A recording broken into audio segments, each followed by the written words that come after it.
On this week's episode, we'll be recapping the sprint weekend from Miami GP and obviously going into detail about Norris's first win.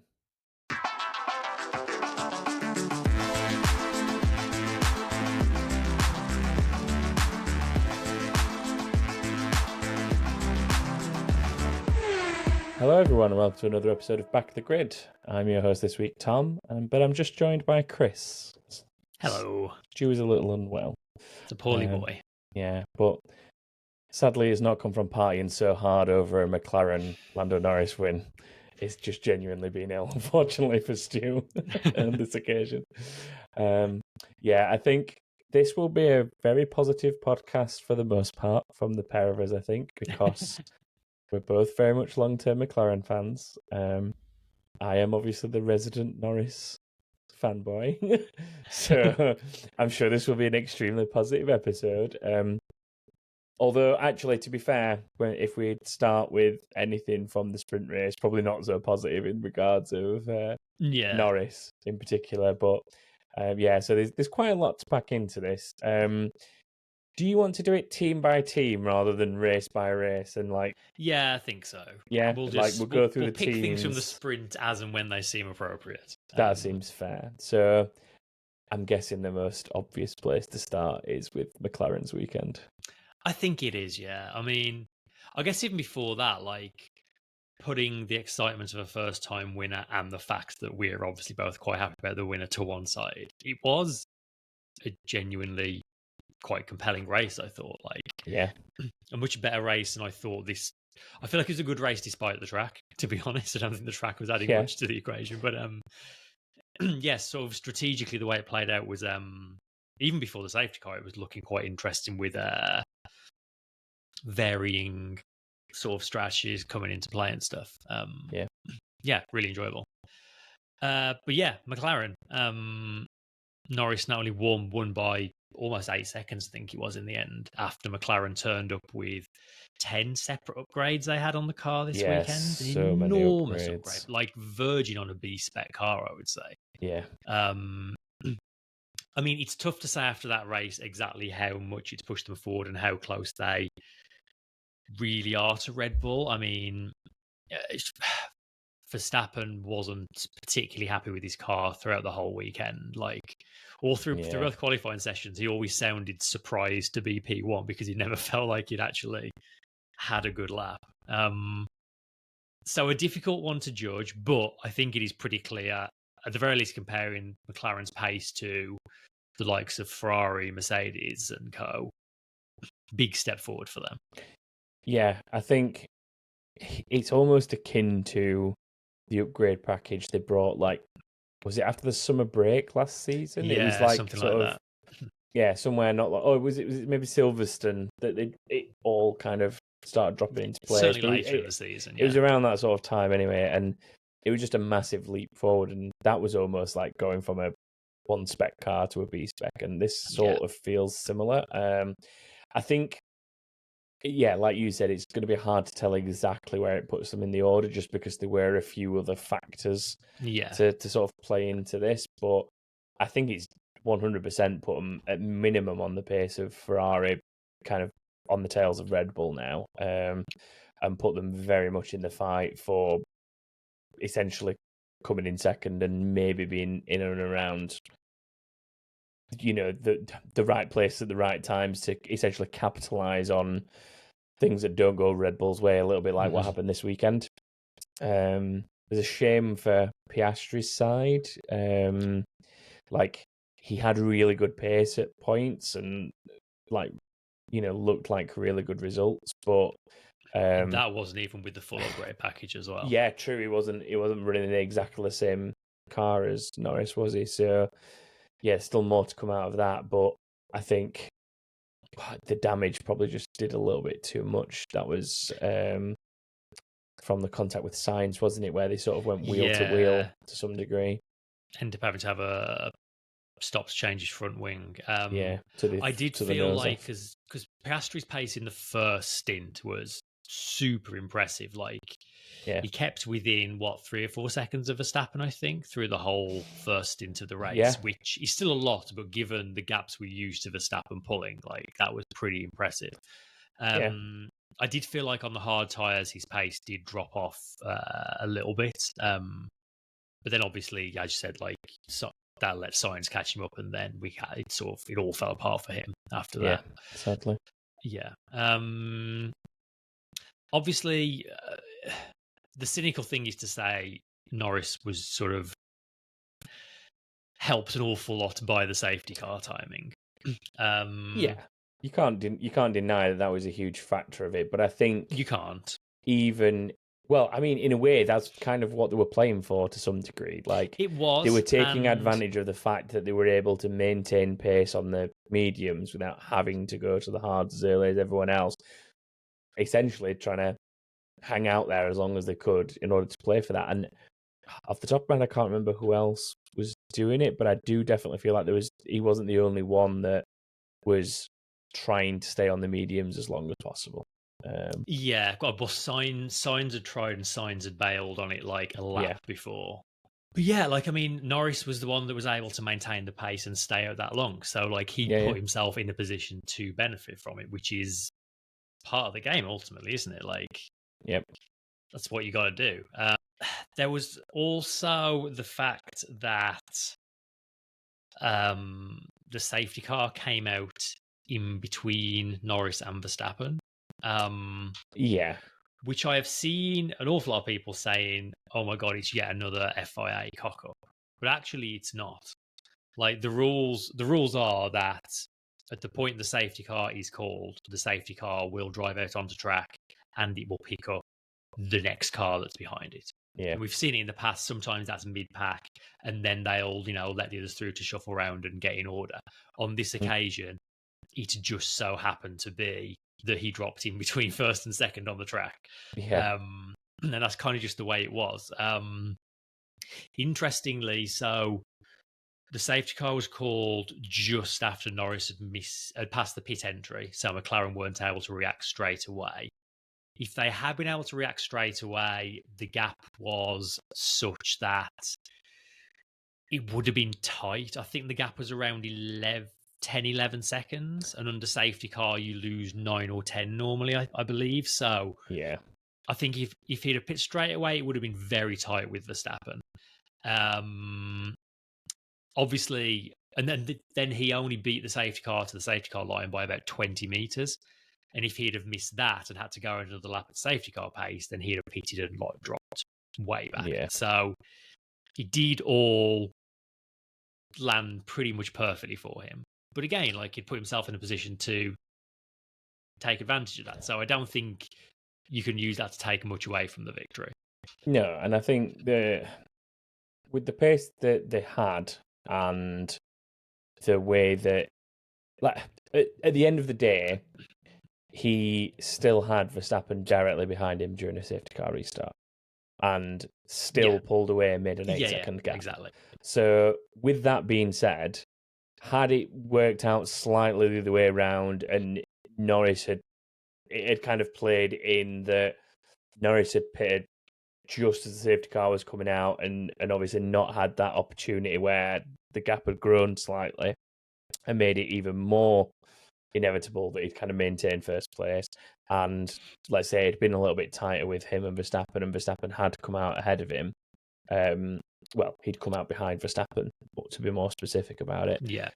If that had played out that way, I still think you'd have seen them essentially fighting for it on track and Norris probably taking it because his pace was a lot better on the hards, and like we say, at the end of the day, he finished nearly 8 seconds down the road. So with that being the case, he's obviously he's had a lot more pace in that car. Yeah, he'd have still very much been in the fight for the win. Was the incident for Verstappen with the bollard was whilst he was leading, correct?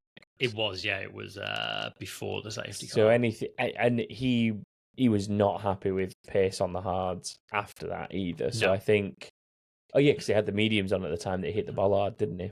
And they thought that there wasn't anything wrong, but then didn't quite like the balance all weekend anyway. And a lot of sort of saying in half the corners it was like fighting understeer, and then in the other half of the corners it was like fighting oversteer, and they were the wrong way around. Like the understeer was where you wouldn't want it, and the oversteer was where you wouldn't want it. And he was just essentially saying that at that point, you've just got to do what you can with it, and it is what it is. And to be coming second whilst fighting that, it was very what's the word, magnanimous maybe, in saying definitely. I'm pretty lucky that I had a car that felt like it did and still finished second.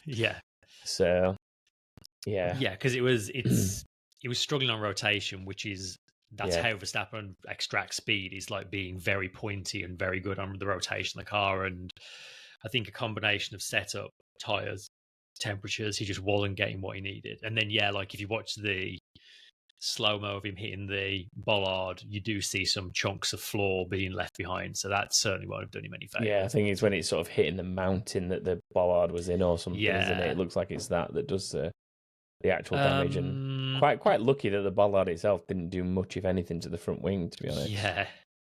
Did you see that clip in the press conference when someone asked him about it? And he was the post-race one where didn't like the bollard. Take it out, do a bit of a crash test on the front wing in the first test. What else? What haven't we mentioned? But I guess just to wrap up on Norris, like, long time coming. We all knew he had the pace for this. Like, he's come close before. Definitely felt like a bit of a weight off his shoulders, though. Finally, kind of getting that W. Hopefully it's a bit of a weight off the back kind of thing of now that it's happened, it means that there's a little bit more of it. Because I feel like, for example, just jumping back in time to the Russia race where he was leading and looking so much like he was on for the win, and then as the rain came, just really, I don't want to say panicked, because that's probably not the right word for it, but the inexperience of being in that position within Formula One kind of took its toll, and he made a bit of a poor decision in terms of the tyre choice and deciding to stay out when it probably wasn't the best option. And I think now that it's happened, that weight is lifted, and I think in those scenarios in the future, there'd be a little bit of a less rash decision-making process. For sure. And to be fair, I think he learned from that quite quickly anyway. And we've sort of not really seen it again since. But I think, to obviously, being in that safety car situation, missing the safety car like they did initially, it almost looked like at first, oh no, this is going to undo the situation he'd found himself in, because he's missed the opportunity to pit there should he want to, and it's gonna mess things up. But between him and the team, essentially stayed cool and no, it's actually worked in our favour. It's Verstappen, the safety car's picked up. We can actually make something out of this. I think wrong heads in the wrong moment can do a lot of damage, and they managed to avoid a lot of that. So, we've already talked about Max. We'll quickly mention Perez, who, I mean, turn one, he just threw himself in there, huh? I mean, his excuse was that he went to the inside and there was no grip there. But then, I mean, we all saw what happened to Hamilton in the sprint race the previous day. I think he should have known that there's no grip there. After seeing what happened with Hamilton almost Bottasing 3 cars out of the race. I can't remember the year now. Just Google Bottas Hungary if you don't know what I'm talking about. As in the country, not Bottas needs food, like Bottas in Budapest. It's probably what I should have said at the Hungaroring. But if the infamous Back of the Grid episode, Bottas goes bowling, go look that one up if you want some information on what I'm referencing. Perez actually did clip the back of Max's car. Well, they said they found a scratch in the diffuser, and if you watch, I went back and watched frame by frame, and you do see just a little nick just in a single frame as he goes past. He was so incredibly lucky there. 100%. It could have ended very differently. Very differently. Ferrari, They both kind of got hurt by the safety car timing. As I said, Sainz was trying to hang it out, but he went in a lap early. Leclerc, to his credit, though, did manage to undercut Piastri with his pit strategy, which was pretty impressive. Leclerc kind of caught Verstappen towards the end, but couldn't get close enough to really mount a challenge. Sainz got a penalty for the incident with Piastri, which we mentioned. He got a 5-second penalty that dropped him down to 5th. I think that was fine. I think that was a deserved penalty. Like he was trying to make an overtake. He lost it a bit under braking. He made contact. Like as the overtaking car, it's on him not to make contact. I think that's to be expected.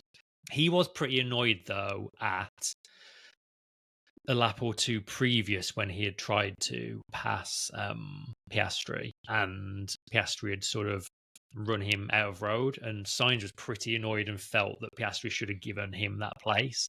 And I'm inclined to agree with Sainz on that, to be honest.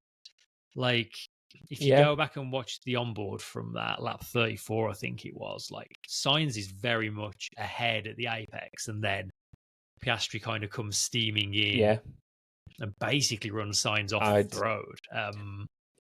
I think, it's one of those where I'm not necessarily saying I disagree with the penalty for Sainz's move, but what I would say is, like, it was, I don't know, I want to say it was actually fairer than what Piastri did to him. In a way. As weird as that might sound. Like, I know he made contact with him, but he kept himself and Piastri on track and gave him room. And, I mean, I'm just trying to play devil's advocate a little bit, but there's an argument to say, like, Piastri didn't have to turn in at the point that he did, knowing that Sainz was there challenging him for, for the position. And there's an argument to say, like, a smarter Piastri would have actually probably just yielded that, because Sainz has already been there and he's running out of road once. He's then there again. Like, it's inevitable he's coming past at some point. You're fighting a losing battle. And Piastri handles those two situations slightly differently. He doesn't have to pit for the damage, and he doesn't end up tumbling down the order and out of the points like he did. And I think there's maybe, like I say, I'm not necessarily saying that Sainz shouldn't have been penalised at all, but I think there's a whole situation that's been played out there, and there's probably more to it than that penalty suggests. That's all I'm saying. I think it's especially frustrating from Sainz's point of view, because he got a penalty for overtaking a car that really he should have been ahead of anyway, because Piastri had gone off track in repassing him. So unfortunate for Sainz there. Quick word on Mercedes. Mercedes finished 6th and 8th, which is only 2 places apart, but Russell was like really downbeat and annoyed afterwards, and Hamilton was like chirpy as you like, which is a weird difference when they finished 2 places apart.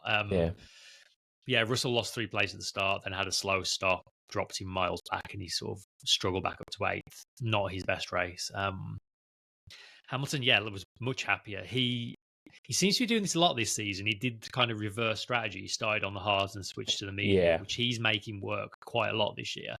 Had some really good fights, especially with Hulkenberg, which was like, I was actually surprised to see Hamilton be like, that was hard racing. He was like, it was a bit sketchy, but it was fun. Like, there were moments during it though that he wasn't. I must admit, there were whether it's just the classic playing choice radio moments rather than could be the whole thing, but there were definitely elements where it sounded like he was having a bit of a moan, bit of a whinge about Hulkenberg, but Hulkenberg wasn't particularly doing anything wrong. It was just staunch defense. Was very hard racing. I think it was fine. But he managed to get up to 6th. He sort of caught Perez, but got a bit stuck behind him. That was that. The team formerly known as Minardi. Really solid weekend for them, actually. I mean, Ricciardo. It felt like it was the old Ricciardo back on for the sprint, didn't it? Like sticking it on the second row in qualifying and then holding on to that 4th place in the race was, so impressive. Like such a good, and man, he needed it as well. Like, definitely. And I think it's just nice to see him back there. Like, he said on the radio something like, "I much prefer it at the front" or something like that. And it's like it's where we like to see him, and I hope he can keep this up and like earn his way back there, because it's been a rough season otherwise. Yeah, sadly, he only qualified 18th for the Grand Prix, which then became last because he had that penalty hanging over from the last race. Yeah. But then Yuki also got a point in the sprint, and then a really good drive in the Grand Prix to finish 7th for more points. He's already almost got as many points as he did the whole of last season. Having a crazy, isn't it? Yeah, driving really well. He's also Tsunoda. Quick word on Williams. Albon was another like massive loser to the safety car timing. He said he picked up some floor damage, and that's what he blamed that enormous lockup he had where he just like shot straight past a corner. I mean, I don't know how much floor damage he had, but that was the big old lockup he had. Dropped him all the way to the back. And then Sargent, who'd had a pretty good sprint actually. Because in sprint, let me get this. In sprint qualifying, he only qualified 19th, but he climbed his way up to. He finished top 10 in the sprint, which unfortunately wasn't worth a point in the sprint. But in qualifying as well, he was like not a million miles off Albon. But then, yeah, in the race, he had that coming together with Magnussen, which the stewards gave Magnussen a penalty for. They blamed him for it. I personally don't think it's quite as cut and dry as blaming Magnussen for that, to be honest. I'm glad you agree, because I was I was there at the time watching it live thinking, Sargent's essentially thinking the guy's going to disappear. Like, it's a little bit like incidents we've seen in the past where, I mean, to be fair as well, we watched the Alpines basically go wheel to wheel through the entire first sector at one point. It's not like it's impossible to do. Like, it's possible to race through there literally side by side and give each other racing room. And if there were two drivers that I would have said couldn't have done that based on previous experience, it'd have been the two Alpine drivers. Yeah. Obviously, here we are. I mean, I think part of it is a bit of a reputation for Magnussen preceding itself, probably. I think there is part of that. Like, he's known to be aggressive, leave his nose in maybe where he shouldn't, that kind of thing. And I think there's a little bit of a precedent for him doing that unfairly, and it's kind of come back and bitten him in this scenario. But obviously, it wasn't the only thing that he got picked up for, was it? So, God, no. The stewards clearly had it out for K-Mag this weekend.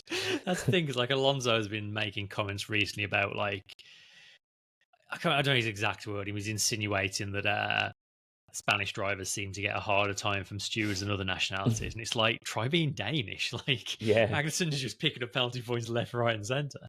Well, the most gutting thing about that, in all honesty, is the fact that I had K-Mag as first DNF and Stu had Sargent, and I was just like, at one point I genuinely thought they were both out, and I was like, oh, this could be a point for me. And then Magnussen managed to get away from it. I was like, oh, this is no good. But yeah, back to the Sargent incident. Like, yeah, I do think partially was Magnussen kind of leaving his nose in a bit of a dodgy gap. There was a chance for him to bail out. But I also do think Sargent kind of turned in as if he wasn't there or didn't look and see he was still there. So I think blaming that wholly on Magnussen is a bit harsh.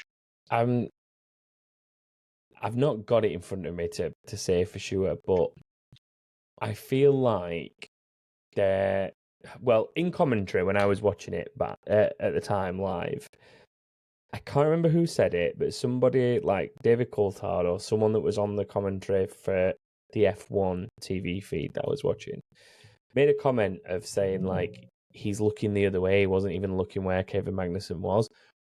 But I swear when they showed Sargent's on board, he is looking in that right-hand rearview mirror directly at what would be Kevin Magnussen's nose, like behind him. Like, I'm 100% sure he was looking in that mirror and he still chose to turn in, which that point for me, that's like 100% just clumsy. In fact, I've literally just pulled it up and I can see from Magnussen's onboard, even from Magnussen's onboard, you can see Logan Sargeant is looking in that mirror as he turns in. Yeah, he absolutely is. So, like, at that point, for me, it's things like that that make it feel very harsh, just putting the sole blame on Kevin Magnussen. Yeah, I think so too.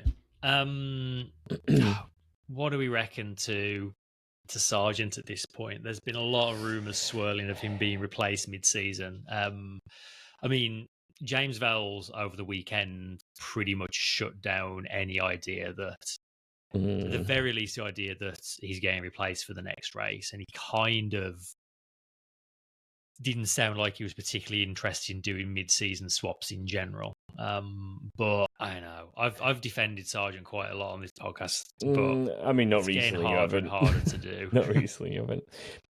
They're in a very difficult scenario now because Alpine scored a point this weekend, which I'm sure we'll briefly get to in a moment. Haas are scoring points at an okay pace. The team formerly known as Minardi, they're scoring decent points. Yeah. That bottom half, that bottom five of like the best of the rest kind of thing. Oh no, the worst of the rest? I don't even know what you'd call that bottom half. That bottom half is very quickly going to start getting away from Williams and Sauber. I mean, even Sauber have had the moments where they look like they could have potentially picked up points in different scenarios. Like, they've been very close to picking up a point in sprint races, for example. Like, we've had Joe, he finished like literally the first non-point scoring position, didn't he? And Bottas has had his moments where he's come close. So if Williams aren't careful, they are going to end up in a position where they're the only team on no points very soon, because Albon's not necessarily been his best this season. He's been a little bit like uncharacteristic to some degree, and coupling that with a driver that just finds himself getting tied up in incidents at the back and wrecking cars when they've barely got parts as it is, it's not going to bode well for them. Whether Williams could then see themselves as making the Haas decision and trying to get somebody bedded in that can then get a run at a full season next season. I think if they were going to do it, it needs to be for somebody like that. As much as I'm saying, how long can they keep going with Sargeant is going to cost them a fortune in both running costs and lost finishing position money. But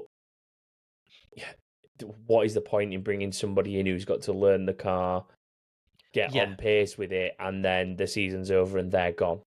Like, the only reason it would be really worthwhile is if you've got somebody coming in that you are guaranteeing will at least be there next season, and they're going to get like a season and a half at it. Well, it'd be more than a season and a half at this point. And this is more or less what James Vowles was saying. Like, if you're going to do that, you need to be doing it for the right reasons and be confident it's going to be worth doing. And like, he just didn't feel like that was the case right now. So, yeah, I don't know who it'd be that they'd bring in that would be a dead cert to do the remainder of this season plus all of next season.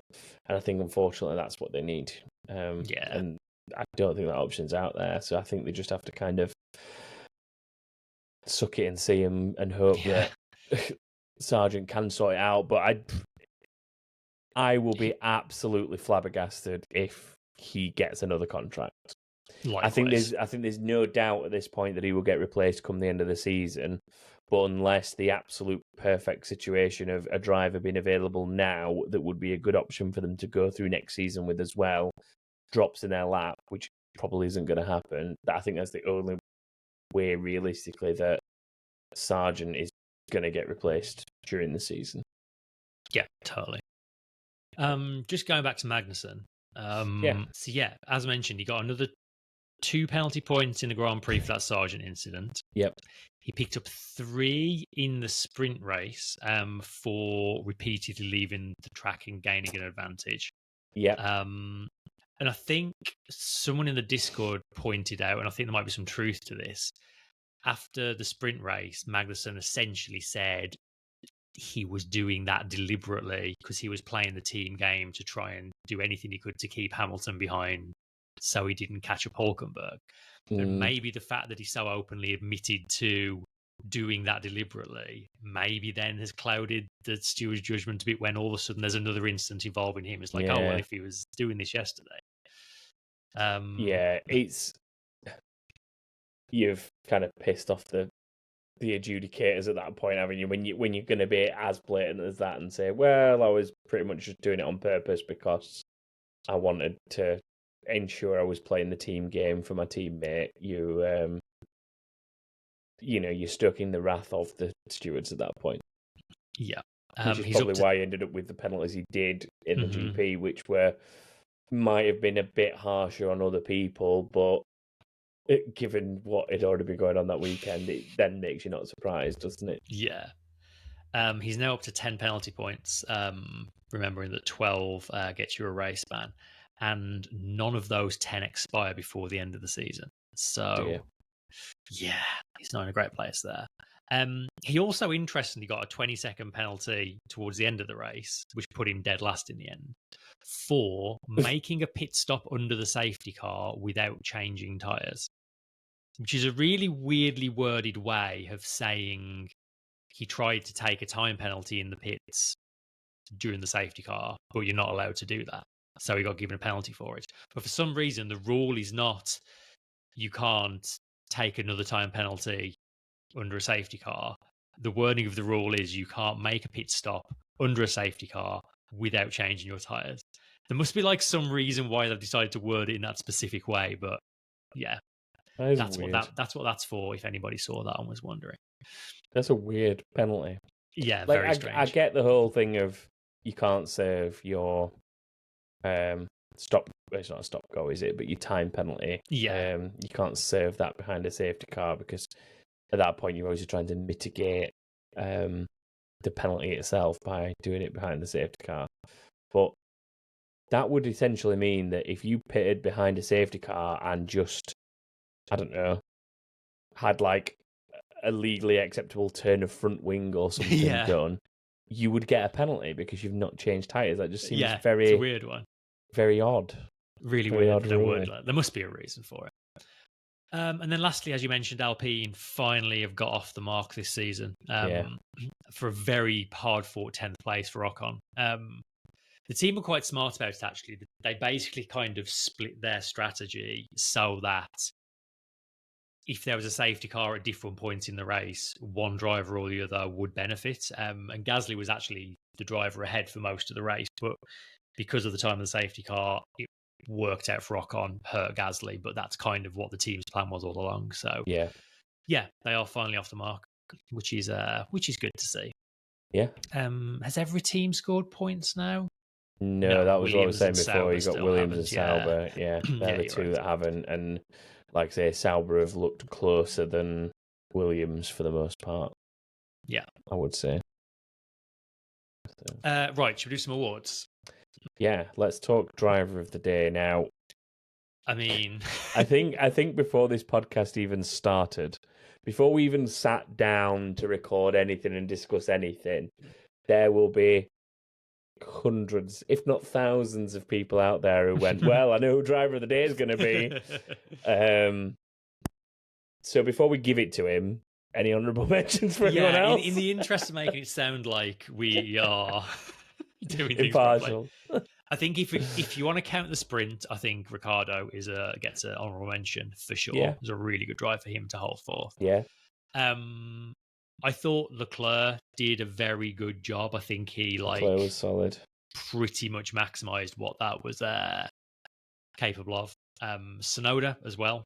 Really, really great Grand Prix. That 7th place was super impressive. For some reason, Bottas was, I think, 2nd place in the official driver of the day vote, which I can only imagine is like a Reddit page all colluding to vote for Bottas just for a laugh. But there we go.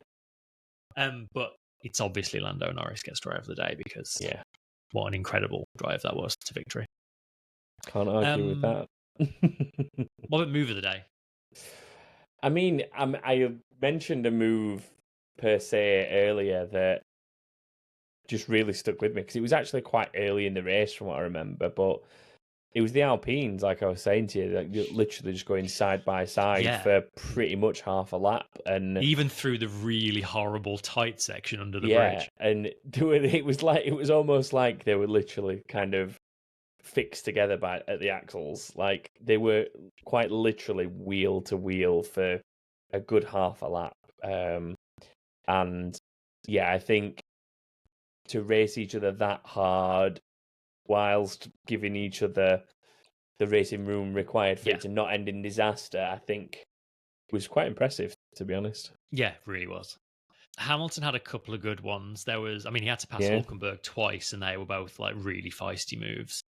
And then had a really good one on Tsunoda. So where a lot of the overtakes were happening sort of on the back half of the circuit down the sort of the first big straight you come to on the circuit, he kind of did a switchback on Tsunoda and then went round the outside of that long right-hander, which then becomes the little like horrible twisty section. That was a really good one. And then Leclerc passed Hamilton around the outside at the end of that first long straight as well, which was really good. They're the two for me, the Leclerc on Hamilton and the Hamilton on Tsunoda. I'm not sure which of those. I think maybe the Hamilton on Tsunoda one. I think I maybe lean towards that just because it's so different to every other. Like as good as Leclerc's overtake was, we did see other people doing the same pass. That was just the most impressive one. Whereas the way Hamilton passed Tsunoda was like, I didn't see anyone else pulling off a move through there. Yeah, I could go with that. Cool. Hamilton is. And then final award. Well, I can see something on this list that I didn't know about. So please do explain for the listeners out there. Would that be the $280 lobster roll? Yeah. What on earth is going on? There was a photo doing the rounds of in one of the lounges or paddock pass areas or VIP areas, the food menu that had just the most ludicrous prices for all the things. The one that stuck out to me the most being $280 for a lobster roll, which I think like someone running the show tried to like justify by saying, "Oh no, it's big enough for like 5 or 6 people." It's like, A, I don't believe you. And B, that's still a fortune. Like, what are you talking about? It's a giant lobster roll. It's big enough to feed an entire stand. Ridiculous. That's brilliant. Sarah in the chat has suggested Sauber sacking their race engineer without telling their driver. Yeah, that was a good one. Bottas turning up to the track to find out he'd got a new race engineer and no one had told him. That's yeah. I mean, that is pretty WTF. As if you didn't already know that Bottas was probably losing that seat. Yeah. There is something else that I think a lot of people are probably thinking of, and I'm going to word this very carefully and not get too deep into this. However, you may have seen that a certain presidential candidate was there in the paddock and had a few photo ops at McLaren. I'm not going to get into the politics of it. Everyone has their opinions. You can vote for whoever you want to. What bothers me is if you look back over the last 4 or 5 years at all of the things Formula One have said, oh no, you can't do that, it's political. I'm thinking of maybe some T-shirts that certain drivers have wanted to wear and things like that. That's political, apparently, but having a presidential candidate with a slogan on his hat, that's not political. The hypocrisy of that bothers me a lot. Again, I'm not saying it's specifically because of this politician. I think any politician being there, whatever their colours, would have been hugely hypocritical. Especially wearing a slogan. Exactly, yeah. Like that is like the whole point of the very stern message that was given out in previous situations of drivers trying to wear messages on T-shirts, whether you'd consider them political or not, is beyond debate at this point. But to say you cannot wear these messages because we are deeming them political, and then to let, like, the person being there is by the by. Like, a presence is a presence. I could maybe, politicians are allowed to go to Formula One races if they enjoy Formula One races. Yeah. Do you know what I mean? Like, I'm not going to say you can't come because you're a politician, because that feels unfair. But to allow slogans to be worn and so on is quite and to be in front of hypocritical. cameras, like getting to say some stuff as well. Like, very, very hypocritical of them. But I'll get off my soapbox. That's an aside. I mean, do we just say Magnussen for just racking up penalty points like there's no tomorrow? When we're considering that, what is it? It's 12 points for a ban? Is that right? 12, yeah. So basically, if he does anything wrong for the rest of the season, which he's gonna, he's getting a race ban, and we're only in Miami at this point in the season. I would say to keep it light and away from the political side of things, I could easily go with that. I mean, he literally doubled his penalty points in one weekend, which is ridiculous. He actually did. Right, Crazy. do you want to run us through predictions? Yeah, I will do a quick stop into prediction corner. So, I mean, as you can imagine, not many people scored very highly. There were only 2 people who managed to score 3 out of 5 this week. Everyone else was lower. Ryan Falls and Scott Jeffries, they were our top scorers.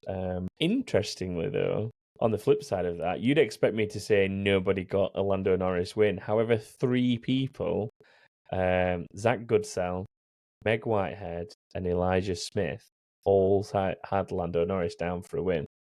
Keeping the faith. Yeah, impressive that they managed to get that bit, but how did you not score more than 3 points by getting that bit right? It would be my question. But that is what it is. In terms of another like kind of odd statistic for you, I guess, nobody got Piastri's finishing position right, and as many of you may know from years gone by, anyone that doesn't get random driver or number of finishes, if nobody gets it, we go to like a half-point system. Same with first DNF, like if nobody gets the exact first DNF, we go to a half-point system for whoever was closest. Only one person scored a half point for, saying 14th for Piastri when he finished 13th. And that was the infamous Amazon Web Services that we have had ongoing, let's call it banter with over the years, because the predictions that the person with this account makes are usually quite outlandish. So, for example, their fastest qualifier was Lance Stroll, their winner was Lance Stroll, their first DNF was Max Verstappen, the number of finishes was 2, and their random position for Piastri was 14th. So, trying to satire the Amazon Web Services has actually earned them half a point this weekend. So there you go. In terms of the overall standings there, we had a very tight situation at one point, but it's kind of narrowed itself down a little bit, let's say. So we've got Ali Walker, John Matheson, and Steen Nielsen, who are all tied for 16 points. I think last week or the race before, we had like, 10 people tied at the top there. So that's kind of working its way out slowly over time. Quick dip into Fantasy Corner. F1 Fantasy, the official kind of F1 game. 7 people managed to score exactly 358 points to essentially all come joint top of that league this week.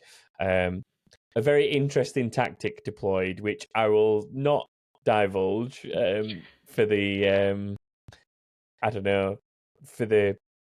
I don't want everyone to copy it, basically. Like, if you want to go look at what they did and understand what they did, that's fine. But there were 7 people who all did exactly the same thing this weekend. Very interesting approach, very clever, but it got you all the exact same number of points. So, yeah, that leaves Ricky Bobby Racing still at the top of that table, by the way, with 1,658 points. And a quick jump over to the Grid Rival Fantasy. Shake Jake was this week's top placed entry with 1,064 points, but Mighty Hawk 44 still leads the way overall with 5,773 points. If any of that sounds of interest to you and you want to get involved with predictions or either of the fantasy leagues, just head to backofthegrid.com, where you can sign up for the predictions league, even if you've not played up to this point in the season, it's still worth doing because we do give out prizes if anyone gets a 5 out of 5 and gets everything right in the weekend. And then there's also the links and the referral codes to go join the F1 Fantasy or the Good Rival Fantasy. That is that.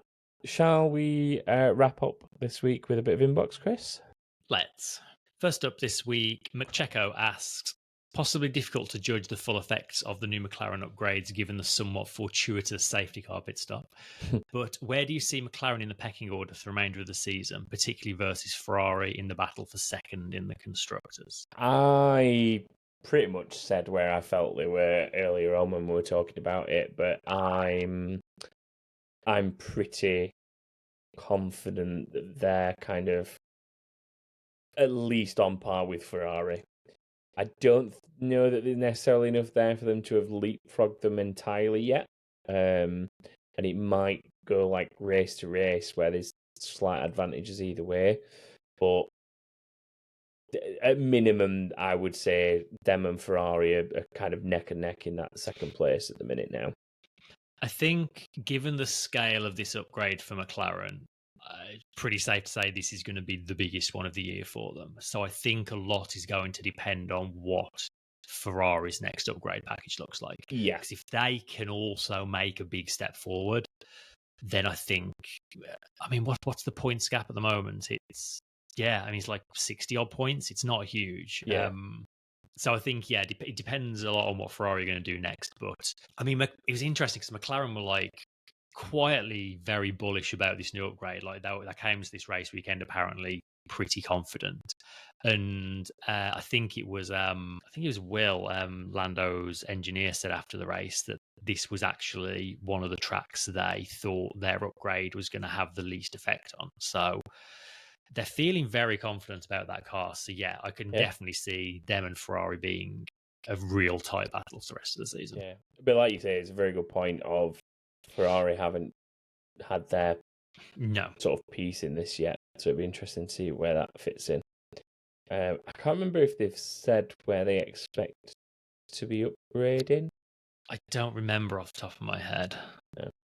I mean, I wouldn't be all that surprised to see something in a couple of weeks' time at Emilia. Yeah, Imola actually. Yeah, because it's close to home for them, so it's an easy place for them to ship a lot of stuff if it's ready. So I wouldn't be surprised to see that.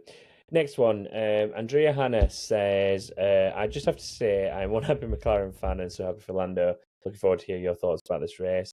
How nice was it that literally everyone was in that paddock for Norris? Says a lot about him as a driver and as a person. And on a very similar note, Phil Mark sent us one in saying, doesn't it just show what type of person Lando is? I've never seen so many drivers going to congratulate another driver when they win a race.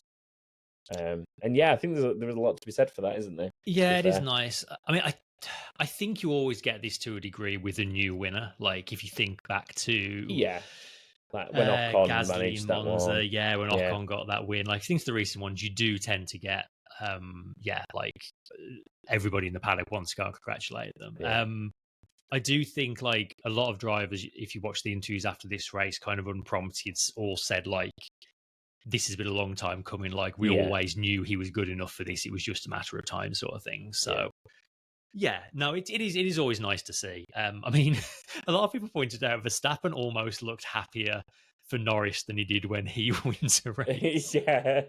Although I think Verstappen thrives off competition. Like I genuinely think he's much happier knowing he's got someone to have a proper fight against than he is.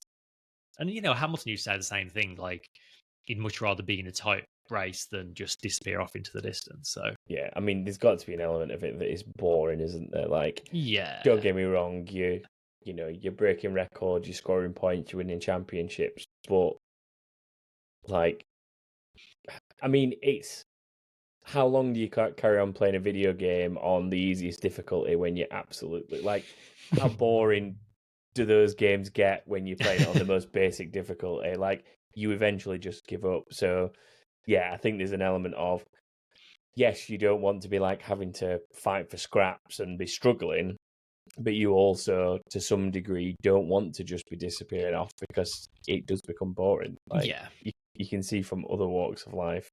So yeah, I think there's an element, and it probably helps that Lando and Max are probably two of the closer drivers on the grid at the minute. I mean, Yeah, I think so. Lando's kind of been best mates with everybody that he's been a teammate with or had any close kind of relationship with. Like, him and Ricciardo were pretty close. Him and Sainz were pretty close when they were, like, obviously both respectively McLaren teammates for him. I think him and Piastri get on kind of well. Maybe not as well as any of the others, but like there's not like a bad relationship there by any stretch. And I think you saw back through like the whole COVID era of like them, all the drivers kind of taking up streaming pretty much full time on Twitch to some degree, and like the ones that still do it and the ones that still spend a lot of time together in those kind of environments is Lando and Max. Like they spend a lot of time kind of sim racing together and just doing stuff like that together. So I think, there's definitely an element of like a proper friendship there where, when you've been winning as much as Max has, like you can sort of let one go to your mate every once in a while, I would say. Yeah, it was nice to see like pretty much everyone on that grid being positive and very eager to give Lando some well-deserved recognition for that. A name we've not mentioned as well, which we really should, is Andrea Stella, the team principal at McLaren, because I think when I've forgotten his name, the previous team principal who's gone to Audi.